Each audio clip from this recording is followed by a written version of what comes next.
Chapter 4. Transforming the System for the Future. Our Ambition. 133. We will improve support for disabled people by transforming the benefit system from one focused on the limitations of a person's disability or health condition to one which focuses on what people can do. We will do this by removing financial barriers for people who would like to try work but who fear taking the risk, reducing the need for assessments and improving the experience for people who use our services. The changes we are proposing will help people to lead more independent lives, be more resilient to changes in the cost of living, and be able to share in, contribute to, and benefit from our drive for economic growth. What you told us. Disabled people are worried that they would be financially worse off if they start work or engage in work-related activity, and are concerned about their ability to access benefits again quickly if a job does not work out. During the consultation process, one person stated, "We deserve room to grow without fear our support will be taken away. Disability is often variable, so an increase at one time, for example, trying to work full-time again, doesn't mean that will be sustainable always. We should be able to try things that may not work without fear, but, because of how things are set up, and that fear is valid, some people don't try work, and for a good reason." People with long-term or chronic health conditions felt they should be assessed less frequently, and that the PIP assessment and Work Capability Assessment, WCA, overlapped, leading to additional stress. The footnote to this paragraph reads, "There are currently two separate functional assessments for health and disability benefits. A functional assessment is one that considers the impact of someone's health condition on their ability to carry out activities.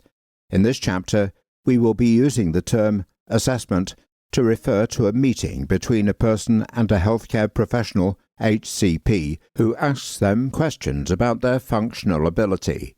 We will use the term reassessment when we are talking about the review of a person's benefit award."